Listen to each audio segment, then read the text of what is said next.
Hey guys, welcome to my channel. Thank you for coming back and thank you for staying and watching.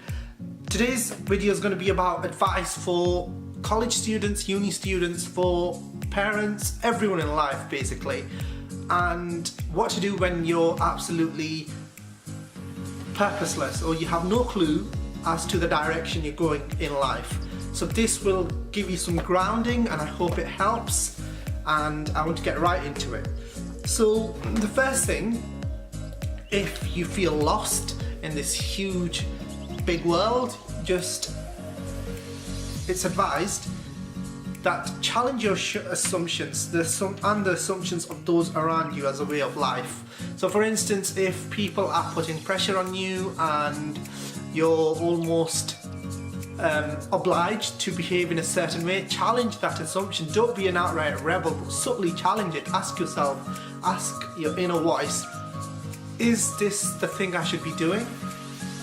Are these people improving me or are they keeping me from being my best self? So ask yourself that question daily, and by challenging these assumptions you have had since you were essentially a child, a newborn, ask yourself, are these your own beliefs or are they someone else's? And then by doing that, you won't be as conflicted as to where you want to move on in the next stages of your life, because you will know you will be following your own true path and not someone else's baggage that they've basically thrown on you. The second step is, you're the average of the 5 people you're around the most. You must have heard this. And nowadays, to modernize this quote, we can say you're the average of the 5 websites you visit the most.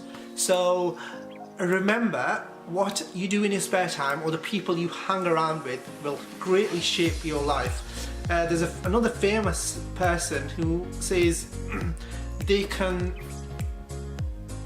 tell you how much you'll be earning within 10 years by judging the people you're around with right now. So this quote, or rather this way of living, has a huge impact on you as an individual in the future. So be very selective.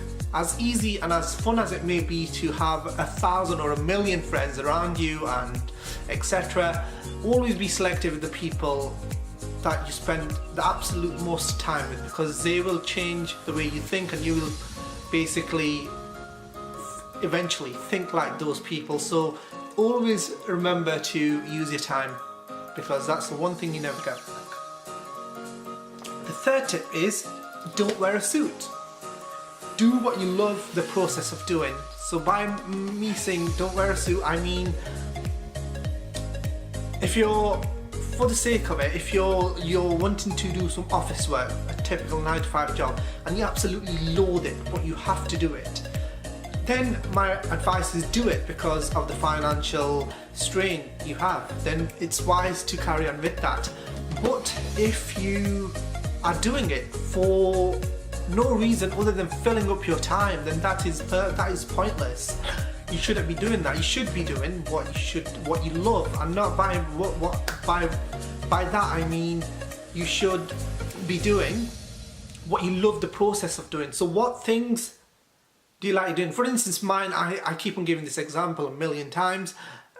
Cakes, etc. is my big thing. So I like baking the cake. So by me saying I enjoy the process, I mean when I whisk the flour and when I mix the eggs and everything else, I enjoy that part. So the labour that's involved in achieving the end result, which is the cake itself.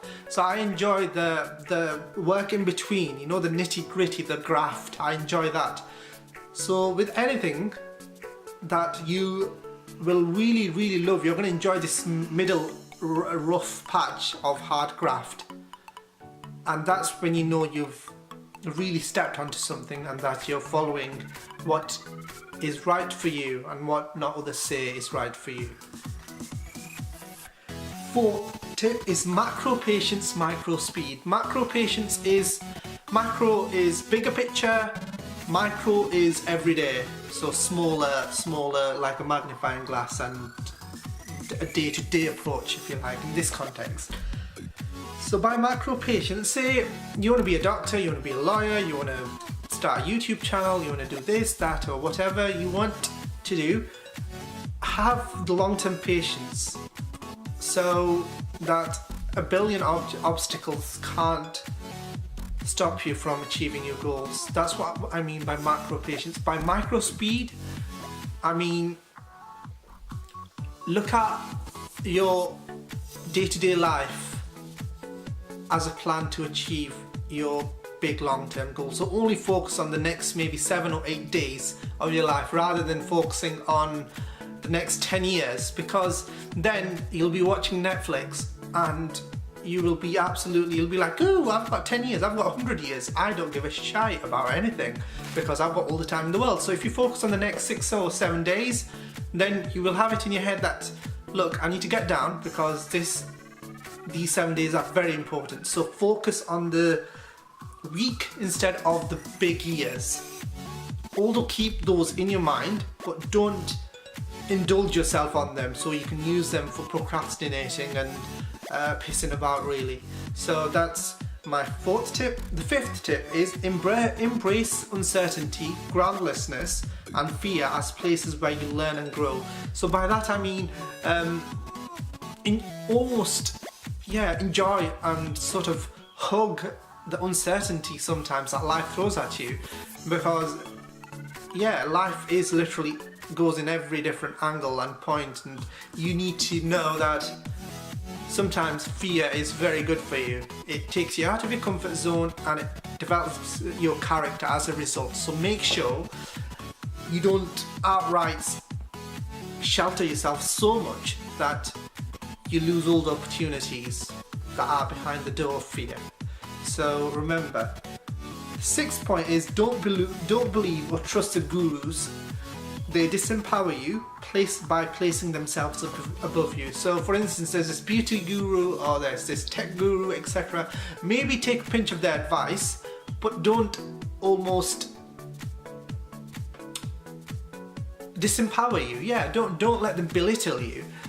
Instead, follow your gut instincts, and when you need to reference and you need a mentor almost, use these people. But ultimately what I'd recommend using is a good old book. They can act as your mentors if you don't want to. If it's not possible, of course, to meet these busy famous people, use their words, but don't let them totally take over your life and strip you of your own identity. That's the essence of this point. My last point is try everything you may want to do professionally before accepting any backup plans. So say you want to go, you have a career plan in place for the next 10 years and you want to be a doctor, for instance, and that is up to a 10 to 15-year-old. But you've also got a side hobby and passion. You've got 2 actually. One, you love badminton and you absolutely love it and you enjoy playing and whatnot every day. And a second hobby is you're an artist, so you love drawing, you love creating masterpieces, etc. So before maybe you take that long doctor route, try the badminton route, maybe even for a year, and also the artist route perhaps for another year, and see if those take off. And then at least when you're on the path of your long-term goal, you won't have any regrets inside you saying, oh, I should have tried that, I would have been earning this much by now. So test those routes, test your hobby routes the first instance you get the opportunity for, before committing yourself to these long run paths of these big careers. So don't underestimate your inner voice, and always listen to yourself and ask yourself, is this the right path I'm on? And am I happy doing what I'm doing? And am I at peace in doing what I'm doing right now? So guys, thank you for watching. I hope this advice for essentially uni, college, and any student or everyone in life, I hope it applies to you. I hope it's helped. If you did like it, please please subscribe, and thank you for watching. I'll have more videos coming up this week. Take care then. Bye.